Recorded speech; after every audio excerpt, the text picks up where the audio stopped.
Hello, welcome back. Sean here. Mountains Garage, Saturday Hurricane Edition. Thankfully, overnight, the hurricane has fizzled out to somewhat of a tropical storm, and we're not going to suffer a whole lot of effects from it. There's been a tiny bit of rain overnight, and occasionally it's really breezy like it just was a second ago. It's mid-afternoon now and we're pretty much out of it. Apparently it's going to be a direct hit. Maybe the eastern tip of Maine and Nova Scotia. The winds are kind of funny right now because as the storm's rotating, it's actually like looping up over Canada and coming down out of the north. So interesting, but I hope anybody that's in its path is okay. But breathing a sigh of relief because we had to again prepare this week for it, and I'm never disappointed when a storm fizzles out. A lot of people are strange like that. If they forecast a big snowstorm and we don't get it, people are upset. Maybe because they stormed the grocery store and stocked up on milk and bread so they can make milk sandwiches. I don't know. But today, I'm out in the shop going to put the oil pump timing cover that finally the post office brought to my house. It's been there since Wednesday. Today they decided it was a good day and brought it right to my house while I was cooking meatloaf. There's a lot of debate, big surprise online, about the proper way to install an LS oil pump. So this is a Melling M295 pump, and Melling's specific instructions are to install the 4 bolts finger tight, rotate the engine 360 degrees, and then tighten the bolts. There's another procedure floating around where you remove the front cover, and around the gear you put feeler gauges of similar sizes, thus centering it that way. Melling also states that if you pull the front cover off the pump, they're not going to warranty it. Again, I'm not one to chase warranties, but they're pretty serious about the fact that they have pumped it full of white grease. It has a plastic cap in it right now. Put it on, rotate it 360, tighten the bolts, and forget about it. So that is what I'm going to do. I haven't finished cleaning up the bolts yet. I've been working on them because I'm very specific. As you know, if you watch my videos, I'm a bolt snob. I like to having the correct fasteners, especially when you're dealing with metric bolts. The available bolts that are out there, most of the ones you're going to find, like if you go to the hardware store, have funky heads like would fit a Subaru. They're poor grade. They're not anything special, but General Motors, I mean, the LS engine platform is 100% metric. Standard thread bolts don't go in this motor unless you have stuff you've added on that's odd. Like for instance, the oil pump bolts are M8 125 with a 10 millimeter flange head. There's about 3 different lengths in the motor. So I found the right ones and I've got them cleaned up. I gotta find 3 more. And that's what I'll use. I noticed the timing cover that I bought came with bolts, but they're junk, so I will find stock ones and clean them up. I find they're rust resistant from the factory, and even when you wire wheel them, they're not bare metal. They still got some kind of coating still stuck to them. So they last pretty well. I actually clear coat the whole thing. So if you happen to work on Harley Davidsons or just bought one and you can't wait to take all the stock controls off and put that aftermarket junk on there, you're going to get a hard lesson on bolts. The chrome Allen head or button head bolts, as soon as you tighten it, you've scratched the chrome down to bare metal, and as soon as you wash your bike, you got a rusty bolt on the head. It's ugly. With the factory ones, again, with the same similar coating as like GM used on their bolts, they just last forever. So I'm going to do that. The pickup tube, the oil pan I'm going to use is a GM retrofit muscle car pan that I showed you the other night. It's an offshore copy of that. And they copied everything GM did, including only using 1 bolt in the oil pickup tube. The oil pump has 2 holes. The Holley copy pans that I showed you have a pickup tube with 2 bolt holes. and there's an O-ring that goes here. Now, over the history of the LS engine, we're talking hundreds of thousands of miles. This O-ring on the trucks would get pretty hard, and occasionally you'd start it and wouldn't have any oil pressure. It was mostly traced back to different diameter O-rings. There's always choices, and almost anything I'm going to do to this, I'm a lot of years away from ever experiencing if I just put one O-ring on and one bolt. Probably be fine forever. However, because the problem existed, the aftermarket always responds, and then it gets copied many times. So this is just a girdle that uses the other bolt hole in the oil pump and goes over this flange here. It's just a hook, and it's going to utilize the other bolt hole and the other bolt area, clamping area over here. So I'll be installing the windage tray, pickup tube, and then eventually the front cover and the oil pan. But I'll come back and show you that. So right now I'm going to find a couple more bolts and install the oil pump like Melling told me to do. Almost forgot, never trust any of this junk, no matter where it came from, even if it came from General Motors, that it doesn't have welding debris and everything else. So clean everything out, even though it looks nice and clean. You never know what's going to happen when you put a blowgun in it. And yes, you caught me in one of my many work shirts, and no, I'm not Ron, I'm Sean, S-H-A-W-N. A few more points while I'm right here. Just to be clear, I didn't fill the pump full of white grease. Melling did. It comes with a plastic cap. She's already stuffed full with the intent that when the engine spins, it's going to help prime the pump. Speaking of priming the pump, this port right here with the plug, if you take that out, you could take a rubber hose and a funnel and whatever, and you can actually get some oil into the oil pump if you want to. Some people try to pressurize through this. I don't know how effective that is. You can also go through the gauge port on the back of the block if you had a pressurizing device. Either way, at least disconnect the ignition and crank it over with the starter till you see oil pressure. So now let's flip it over and work on the other side. And if you were curious, my rotating device is nothing but an old balancer bolt that I cleaned up, and I actually put a washer in between. Even though it's a giant bolt, you're not supposed to reuse it. So I have a new GM bolt for this that I had in stock.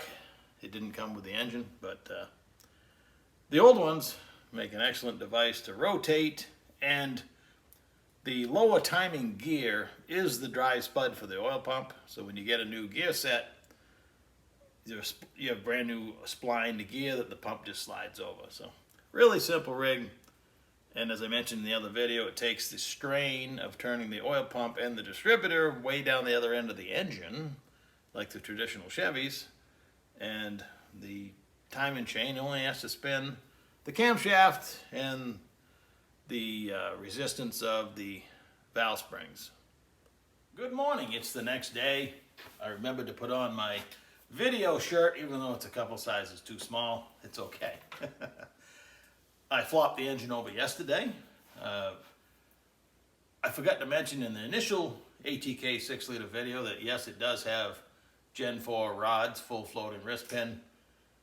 So that's cool. In the future, if you ever wanted to make even more power, you could. It'll sustain a lot more abuse than the Gen 3 rods.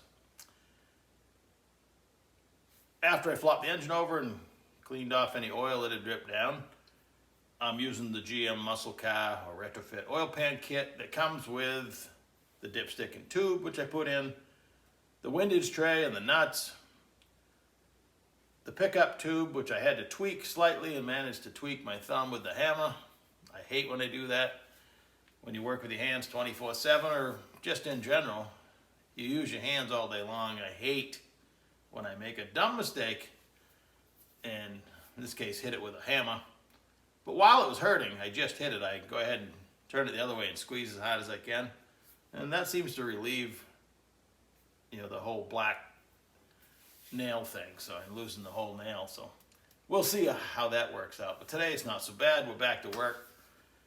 The pickup tube O-ring choices, it's best to, when you have all the parts in front of you, study. Just go online. If in this case, the oil pump didn't come with the instruction sheet, it normally does.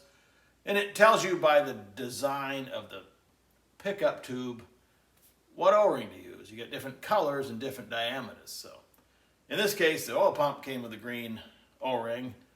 The oil pan kit came with a green O-ring. So I used the green O-ring and it fit just fine. You can see probably that I put the girdle on this side because this is a 1-bolt pickup. So my $7 girdle is on that side. Now I need to remove my bolt and set up my alignment tools for the timing cover, which has to go on next. And once I do that, you'll see that this whole girdle idea is great. However, you'll never get the pickup tube off in the car without removing the timing cover, because this bolt here will be virtually impossible to get up. This one's hard enough if you're trying to do it in the vehicle. So adding this safety device guarantees you that someday if you want to get that apart, you're going to have to take off the timing cover. No big deal. So I'm going to set up the timing cover with the alignment tools, and that's where we'll talk next. I went ahead and cleaned up some stock bolts like I mentioned because I didn't like the bolts that the timing cover came with. The oil pan kit has an OEM style bolt, so that's fine, but you can see I've put a U piece here, horseshoe looking piece here that simulates where the oil pan is because you want the timing cover to be even with the block. There's no dowel pins, so that's why you need to go through this. And this is the alignment tool that goes right in where the seal does. They make 2 styles of these. They make one, and some of even the seal kits, when you buy the gasket set, there's a little plastic piece that will allow you to put the seal in and align it that way as well. But this is just as easy, probably more accurate. And then you can use this to put the seal in if you're careful and don't beat the heck out of it. So the way the gasket's made, the bolts, the gasket seals right around the bolts. You got to work it all in together. And then I tighten these up afterwards when I know this is finger tight against the block. Make sure I pulled it up all the way. Make sure this is good. And go ahead and tighten it up. That easy. Now, I forgot to mention, in the past, when I didn't have this tool and this tool, I would just put any straight edge across here, put the timing cover on loose, and I would go ahead, I'd have the seal already installed, and I'd install the balancer, which will accomplish the same thing. This just allows you to not have the balancer all ready to go. And these tools are relatively inexpensive. I bought the kit that does the rear main and the front for I think $29. That's a lot of machine work and a lot of material for $29. Throughout this whole process, you have to remind yourself that this is not genuine GM stuff. You're probably still the R&D guy making sure it all fits. Minor tweaking again to get the oil pump pickup on. Just now I was trying the gasket on and it was hitting the windage tray over here several times, and I just did it one more time. I've rotated the engine over, even looked in with a flashlight to see how close the connecting rods come to the windage tray. Pretty close. So now I have it so I can actually line the gasket up. Everything's good. The only thing, the LS motor is awesome because of the millions of dollars they spent in gasket technology. You can't over tighten them. They're reusable most of the time and they're just awesome. But the 4 mating surfaces have to have some kind of sealer on them.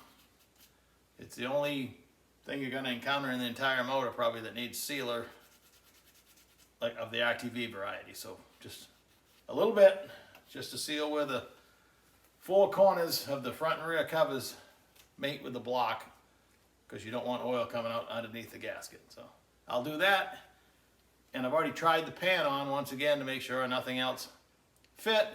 There's a little tray in the bottom of the pan, and the kit did not come with the right screws. So the kit's pretty good, but again, you're doing a lot of R&D stuff. They gave me 1/4-inch coarse bolts, and it's a metric thread inside the pan. So I found 4 bolts and attached a little tray in the bottom. Let me show you. So these bolts were wrong. They sent me 1/4-inch coarse, and this is a metric thread oil pan. Everything on the engine is metric thread, so that's a mistake. For the oil filter, you can change the little adapter spud. The one it came with happens to fit a 7060 Wix. Same thing my 2011 Suburban takes that I already had in stock. So I like to check that. I like to make sure I'm installing a filter that I probably already stock. So in this case, the 7060, this is just a cap for now, but you can also tap oil pressure for your gauge or whatever right here. So that's just loose for now. I don't know what I'm going to do eventually, so I'll just leave that loose. I like to look down into these 2 holes in the engine to make sure there's a barbell in there. The barbell's a little plastic piece with an O-ring on it that diverts the oil through the filter. If you didn't have a barbell, you're not going to filter any oil. So I've looked down in the hole, and it's there because that is behind the rear main cover that came installed on the engine. But now's the time to make sure it's in there. The actual pan installation went pretty well because we double and triple checked everything for fitment. So when I put the sealer on and put the pan on, tiny bit of blue Loctite on all the bolts, everything went well. The hardware that came with this white box GM muscle car pan kit is decent. In fact, I'm going to rate the whole pan experience a B+, maybe even an A-. It's not perfect. Got to tweak a few things, but you got to tweak everything that comes out of the box these days, or even back in the day. So, one thing left to do before I flip the engine back over, which I won't need to be in this position hopefully for a very long time, is to mask off anything important, and I need to remove the paint where the starter goes and tap out the starter bolt holes because they're full of paint. I like to take the 4 pads on each side where the motor mounts are going to sit, just buff the paint off those. Same goes for where my ground wire is going to attach. When this motor was new from General Motors, there was no paint there. And a classic blunder is, you'll see a brand new motor installed and there's electrical issues. Well, you got to have a good ground path. So take a second, buff the paint off it, everything's happy. So I'm going to go eat breakfast because my stomach is growling. You can probably hear it on the video. Hope you enjoy your Sunday. That's where we're at now. The sun is out, and I'm not sure what I'm going to do. I might go up to the drag strip. We'll see. Have a good day.